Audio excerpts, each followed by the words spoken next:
Title: The Mystery of History's Most Dangerous Spies. When you think about history, who comes to mind? Kings, generals, revolutionaries, right? We remember the great armies and the epic revolutions. But what if the most pivotal moments weren't shaped by armies at all, but by a single, invisible hand? What if the outcome of our biggest wars, the rise and fall of empires, all came down to secrets held by a select few? These are the stories of the spies you've probably never heard of, whose real-life exploits are more shocking than any movie. From the men who built America's first spy ring from scratch, to the legendary ace of spies hunted by an entire government, we're about to uncover the mystery of history's most dangerous spies. They say espionage is the second oldest profession, an art form built on shadows and whispers. It all boils down to a simple, brutal principle: information is power. A single piece of intelligence, at the right moment, can be more devastating than an entire army, more decisive than any treaty. The spies who master this art aren't just messengers, they're architects of history. They live double lives, wrapped in deceit, where one wrong move means disgrace, torture, or a quiet, unmarked grave. Their reasons are often a tangled mess of ideology, money, ego, and sometimes, a very twisted kind of patriotism. Today, we're pulling back the curtain on the secret lives of 6 of these figures. We'll go back to the birth of a nation, where a spymaster general fought a war of secrets against the world's greatest empire. We'll walk the battle-scarred fields of the Civil War with a woman who used the network that freed slaves to gather intelligence for the Union. We'll navigate the decadent, crumbling empires of the early 20th century with a man so bold he became a legend in his own lifetime. We'll sit in a Tokyo press club during World War II, next to a man who drank with German diplomats while secretly changing the fate of the Eastern Front. We'll stand at the terrifying brink of nuclear war during the Cuban Missile Crisis, where one man's betrayal became a critical factor in pulling the world back from the edge. And finally, we'll enter the sterile halls of the FBI itself, to confront the men whose treachery was called possibly the worst intelligence disaster in U.S. history. These aren't tales of fictional agents. They are the true, chilling accounts of history's most dangerous spies. The Spymaster General and the Culper Ring ****. The story of American independence is usually told through its bloody battles: Lexington, Saratoga, Yorktown. But another war, a silent one, was fought in the taverns and farmhouses of British-occupied New York. And its commander was the same man leading the Continental Army, George Washington. Long before he was president, Washington was America's first spymaster, a man who knew that to beat a superior military, he needed superior intelligence. It was 1778. The war was in a bad place. The British held New York City like a fortress, launching attacks whenever they pleased. Washington's army, battered and always short on supplies, was desperate. He'd tried using spies before, and it had been a disaster. The story of Nathan Hale, the enthusiastic but untrained schoolteacher caught and hanged by the British, was a painful lesson. Washington learned that patriotism wasn't enough, espionage needed professionals, discipline, and a system. Out of this need, the Culper spy ring was born.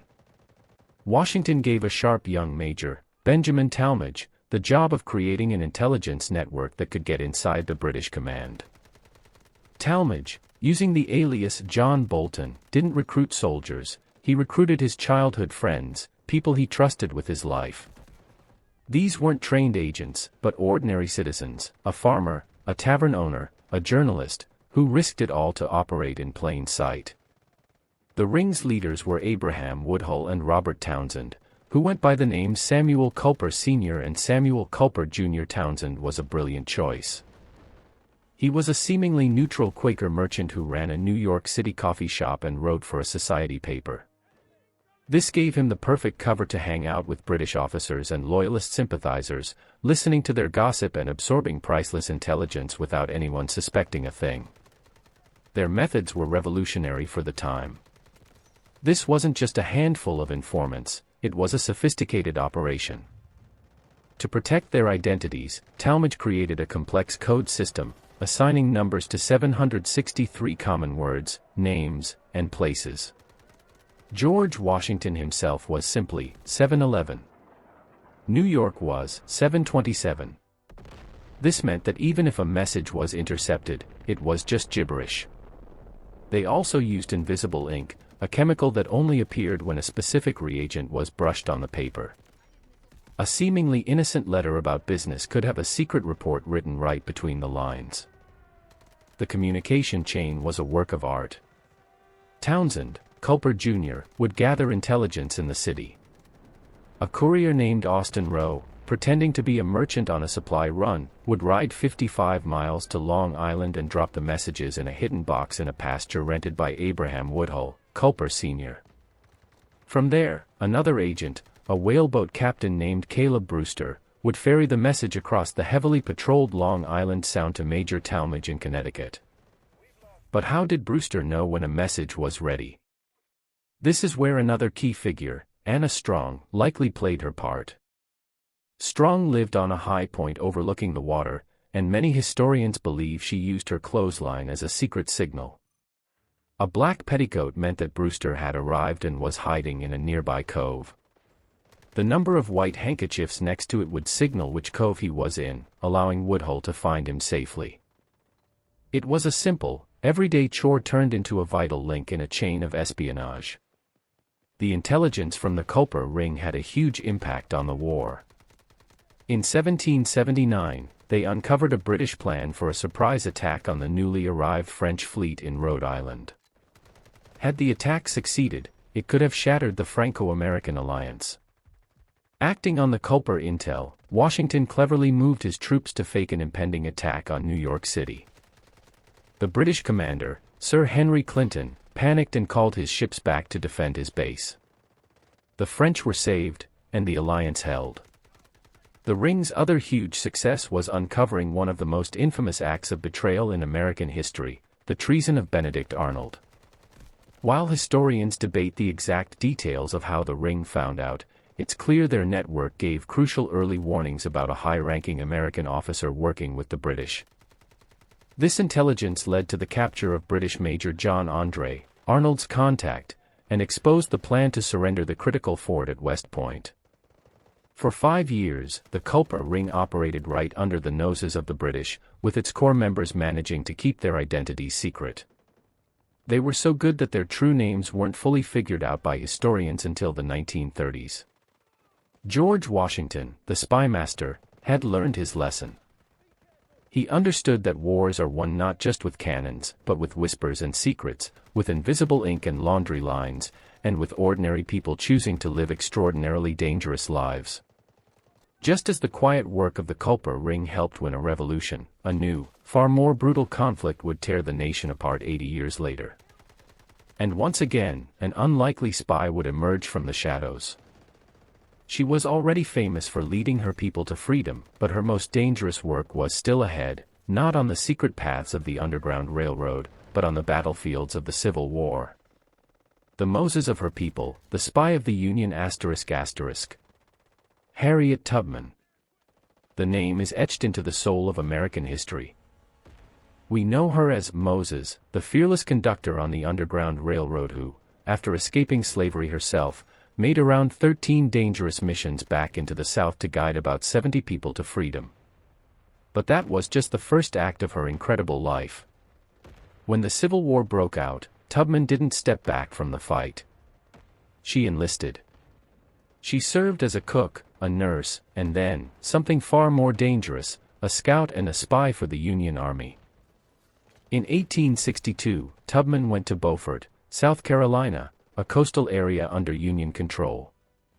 At first, she helped the thousands of newly freed slaves in the Union camps. But her unique skills, honed over years of secret travel through enemy territory, were quickly recognized. She knew the southern landscape intimately. She knew how to move unseen.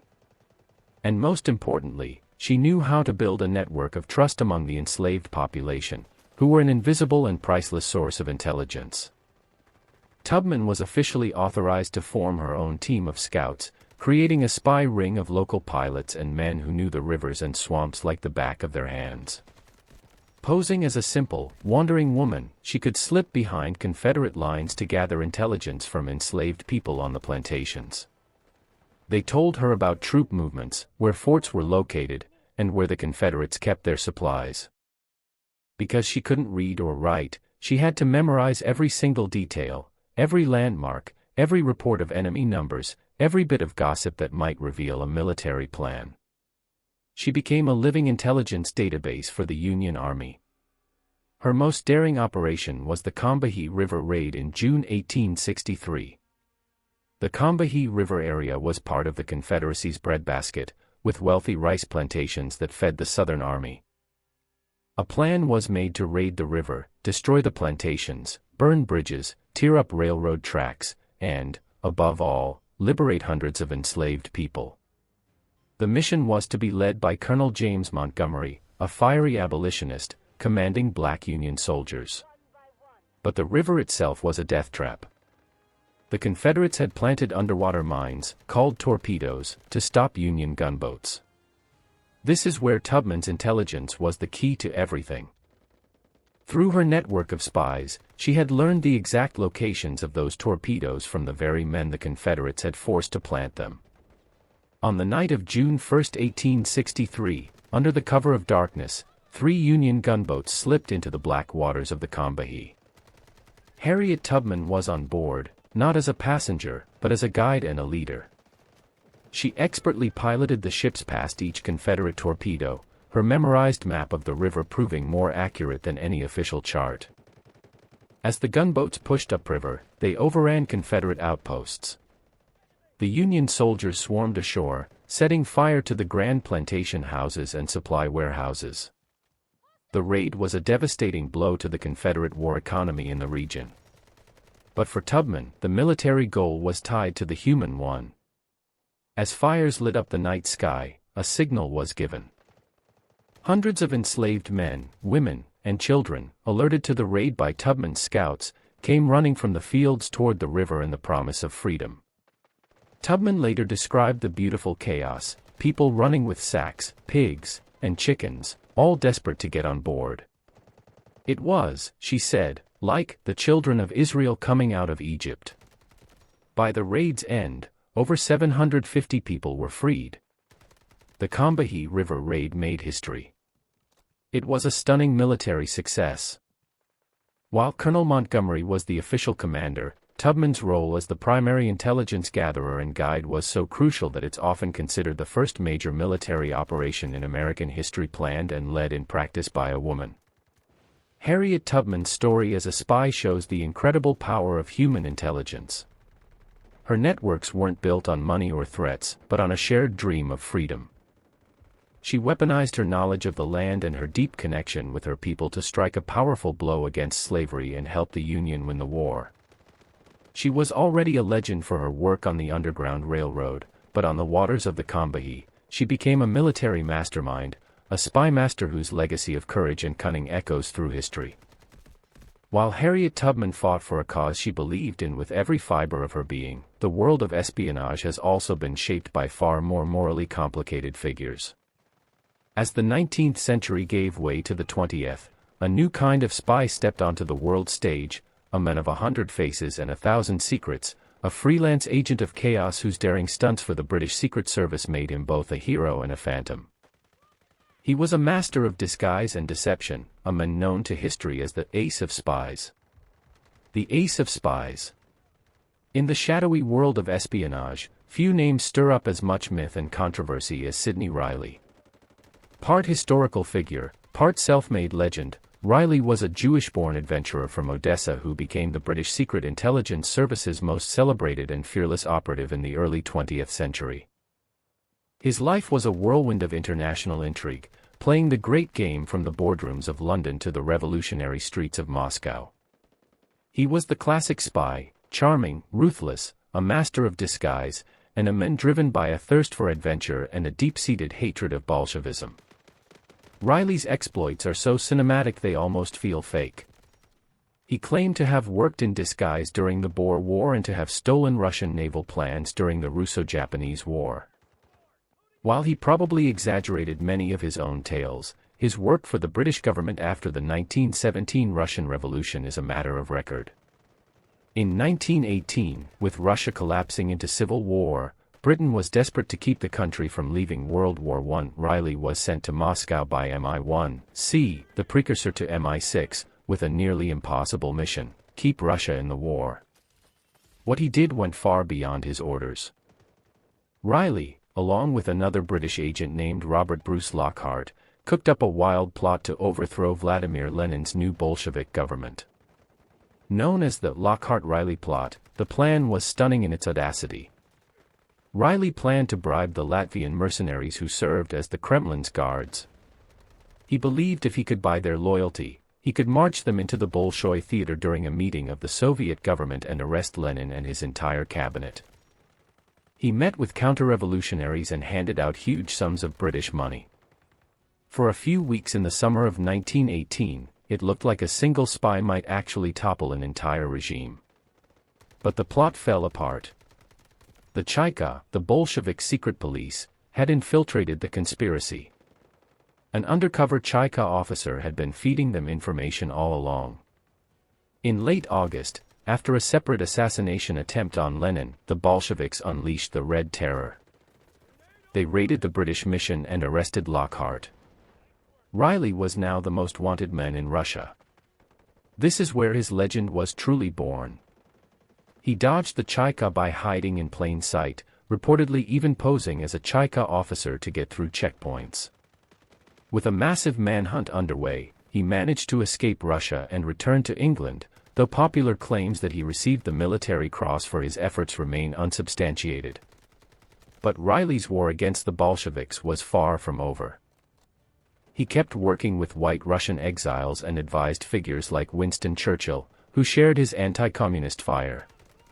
But his obsession would be his downfall. In 1925, Riley was lured into a final, deadly trap set by the Soviet secret police, now called the OGPU. The trap was a brilliant deception called Operation Trust. The OGPU created a fake anti-communist resistance movement inside Russia called the Trust. They had its agents supply real, but not critical, intelligence to Western services to make it seem credible. The Trust was a ghost, designed for one purpose: to lure the Kremlin's enemies back to Russia and eliminate them. Despite warnings from his colleagues in the SIS, Riley, always confident in his own abilities, believed he could outsmart them. In September 1925, he crossed the Finnish border into Russia. He mailed a single postcard from Moscow saying all was well, and then he vanished. For weeks, his disappearance was front-page news. The Soviets claimed he'd been shot trying to escape across the border. The truth was darker. He was arrested the moment he arrived, taken to the infamous Lubyanka prison, and interrogated for weeks. On November 5, 1925, Sidney Riley, the ace of spies, was taken to a forest outside Moscow and executed. Sidney Riley was a unique kind of spy, not a patient information gatherer, but an active agent of chaos, a man who didn't just want to report on history, but to wrestle it to the ground. His life was a high-stakes game where the line between daring and recklessness is razor-thin, and where one mistake can wipe even a legend right off the board. As the era of swashbuckling spies like Riley gave way to the ideological battlegrounds of World War II, the nature of espionage changed. The most dangerous spies were no longer just adventurers, they were true believers, hiding behind carefully built masks. And no one embodied this new breed more perfectly than a German journalist in Tokyo, a charismatic Nazi Party member who charmed his way into the German embassy, all while serving history's most devastatingly effective Soviet spy. The impeccable spy in Tokyo ****. Imagine it's 1941. The world is on fire.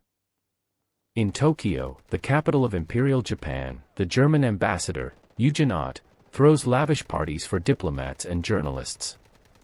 Among his most trusted friends is a charming, brilliant German correspondent named Richard Sorge. Sorg is a German army veteran from World War I, a devoted member of the Nazi Party, and a man whose analysis of Japanese politics is so sharp that the ambassador uses it in his own reports to Berlin.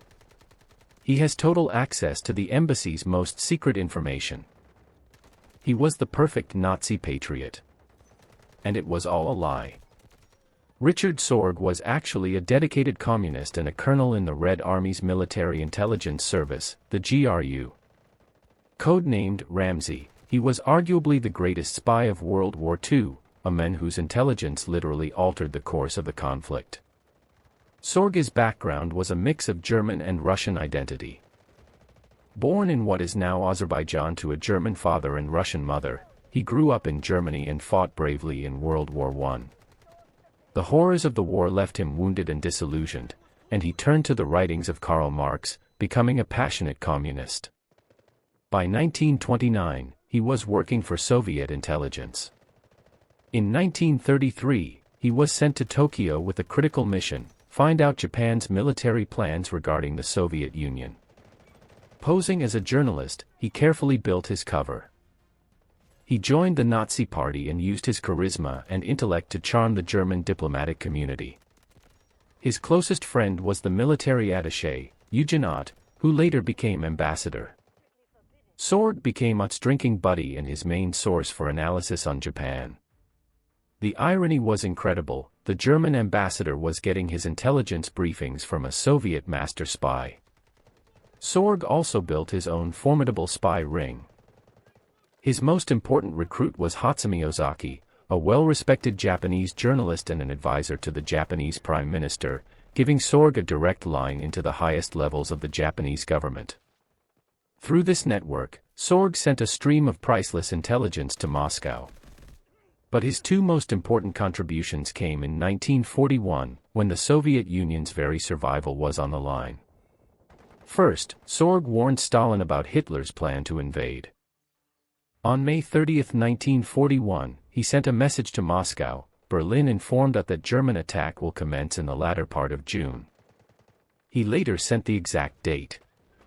His warning was one of many that Stalin received about Operation Barbarossa, but like the others, it was tragically ignored. Stalin thought it was a British trick to drag him into the war. When the German panzers rolled across the border on June 22, the Red Army was caught completely off guard. But Sorg's credibility was now proven. And this made his next piece of intelligence the most decisive of the war. As the German army pushed deeper into Russia and advanced on Moscow, Stalin faced a terrifying choice. He had massive, battle-hardened divisions in Siberia, guarding against a potential Japanese attack from the east. If Japan joined Germany's invasion, the Soviet Union would be crushed in a two-front war. Stalin had to know, what was Japan going to do? The answer came from Richard Sorg. Through Ozaki and his embassy contacts, Sorg learned that Japan had made its decision. They were not going to strike north against the Soviets. Instead, their goal was to expand south to secure oil and rubber, a path that would lead them directly into a war with the United States. In mid-September 1941, Sorg sent his most famous message to Moscow, confirming that Japan would not attack the Soviet Union. This intelligence was a game-changer. It allowed Stalin to do the unthinkable: strip his eastern defenses and transfer his elite Siberian divisions all the way to the west. These fresh, winter-equipped troops arrived just in time to lead the counteroffensive that saved Moscow in December 1941, stopping the Nazi advance at the city's gates. Many historians argue that this single piece of intelligence from Sorg saved the Soviet Union from defeat and changed the outcome of World War II. But Sorg's time was running out. The Japanese counterintelligence police, the Kempeitai, were slowly closing in. In October 1941, just weeks after sending his most vital report, Hatsumi Ozaki was arrested. A few days later, on October 18, it was Sorg's turn. He was arrested and tortured. For 3 years, he sat in a Japanese prison. Despite his heroic service, Stalin made no effort to save him. On November 7, 1944, Richard Sorg was hanged. For decades, his story was buried by the Soviets, but in 1964, he was finally declared a hero of the Soviet Union. Sorga's intelligence tipped the scales in a world war. Less than 2 decades later, another spy would provide information that helped prevent a third. The Cold War brought humanity to the edge of nuclear Armageddon, and during its most terrifying 13 days, a high-ranking Soviet colonel, disgusted with his own government, became the West's most important asset, a man some would later call the spy who saved the world. The spy who saved the world ****. October 1962. For 13 days, the world held its breath. American U-2 spy planes had taken shocking photos of Soviet nuclear missile sites being built in Cuba, just 90 miles from the American coast. This discovery kicked off the Cuban Missile Crisis, the most dangerous showdown of the Cold War. As President John F. Kennedy and Soviet Premier Nikita Khrushchev engaged in a terrifying game of nuclear chicken, the fate of the world rested on what each side knew about the other. And at this exact moment, the United States had an ace in the hole, a source deep inside Soviet military intelligence. His name was Oleg Penkovsky. Penkovsky was a colonel in the GRU, the same agency Richard Sorge had served. He was a decorated war hero and the son-in-law of a Soviet general. On the surface, he was a pillar of the Soviet establishment. But inwardly, Penkovsky was furious. He hated Khrushchev, believing the Soviet leader was a reckless fool leading the world towards nuclear war. He also felt his own career had been unfairly stalled. Driven by this mix of genuine fear and personal resentment, Penkovsky decided to do the unthinkable. He offered his services to the West. Starting in 1961, Penkovsky, codenamed Hero by the CIA, began one of the most productive spying sprees in Cold War history. Over 14 months, he used a miniature Minix camera to photograph thousands of pages of top-secret documents.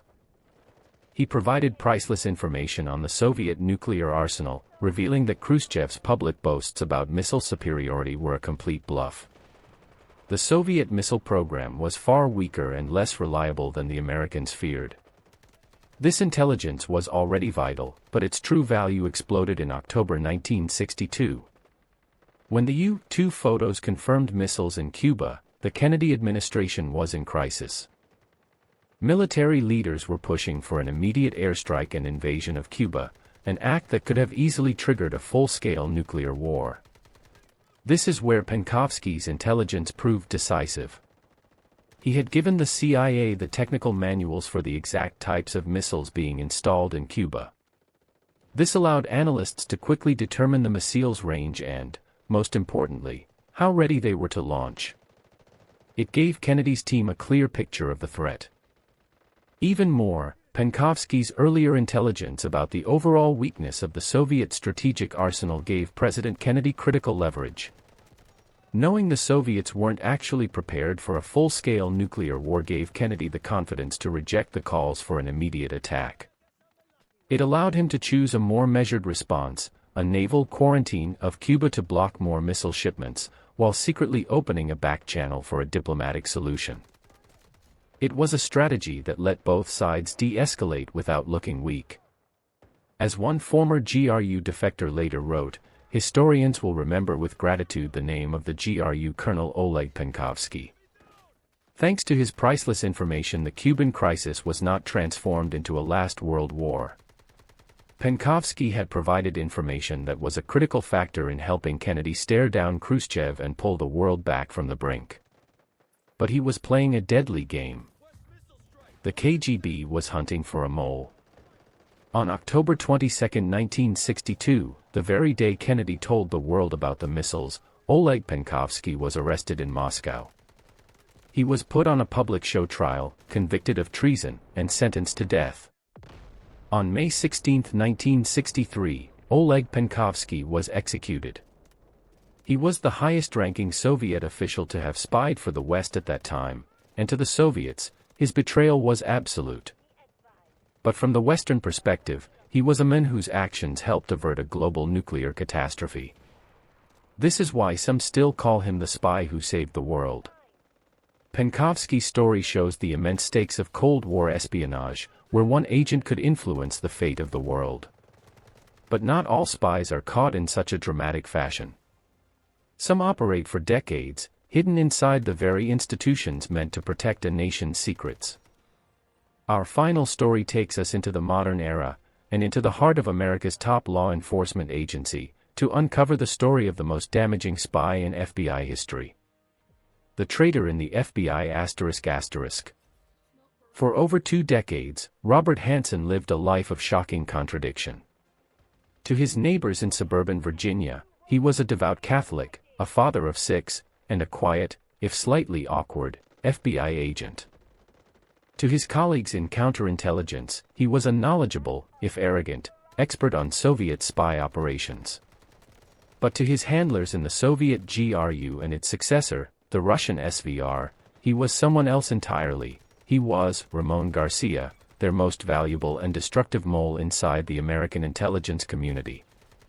Robert Hanssen's career of treason has been called possibly the worst intelligence disaster in U.S. history.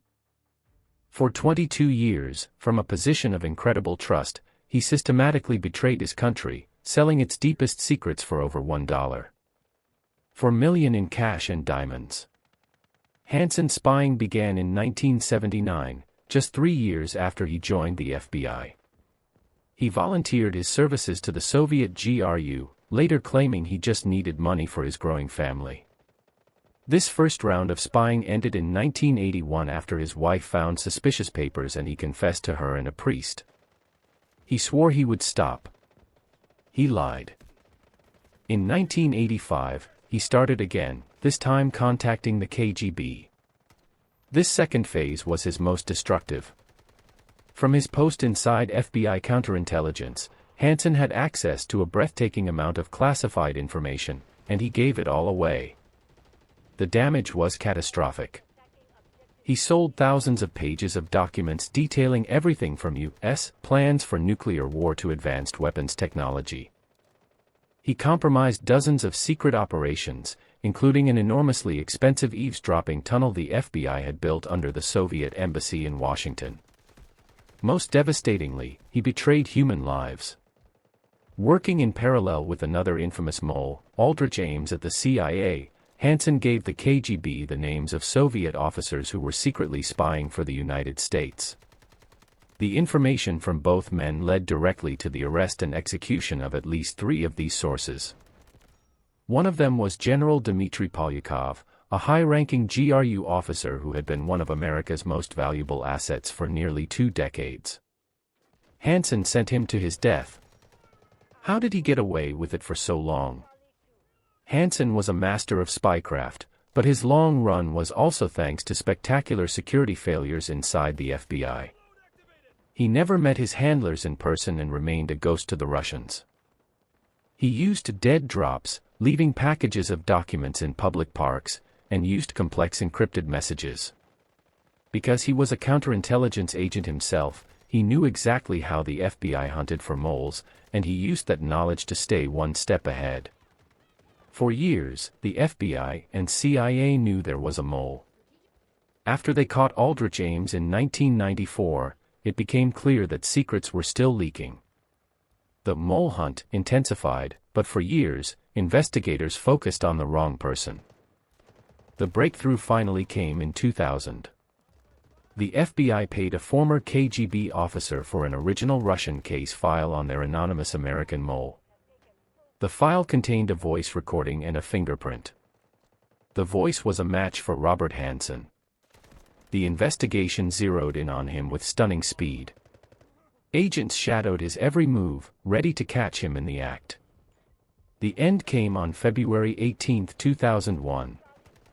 Hanssen drove to a park in Virginia, a short drive from his home. He walked down a trail and placed a package of classified documents under a wooden footbridge, one last dead drop for his Russian handlers. As he walked back to his car, FBI agents swarmed in and arrested him. The game was over. Hanssen's motives are still debated. He claimed it was about the money, but his handlers paid him far less than the information was worth. Investigators believe he was driven by a toxic mix of greed, ego, and a desperate need to prove he was smarter than everyone else. Unlike the ideological spies of the past, Hansen's betrayal seemed to come from a profound emptiness at his core. To avoid the death penalty, Robert Hansen pleaded guilty to 15 counts of espionage.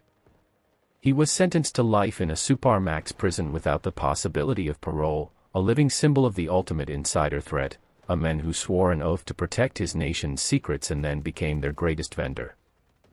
So, from the secret codes of the American Revolution to the digital betrayals of the modern FBI, what do these stories tell us? The spies we've met were driven by completely different things: Washington by the dream of a new nation, Tubman by the righteous fire of liberation, Sword by unwavering ideology, Penkovsky by a fear of annihilation, and Hansen by a void of personal morality. They operated in the shadows, their names unknown to the public they were influencing. Yet their actions had consequences that were anything but secret. They saved alliances, exposed traitors, changed the course of battles, and helped pull the world back from nuclear war. They prove that history isn't always made on the battlefield or in the halls of power.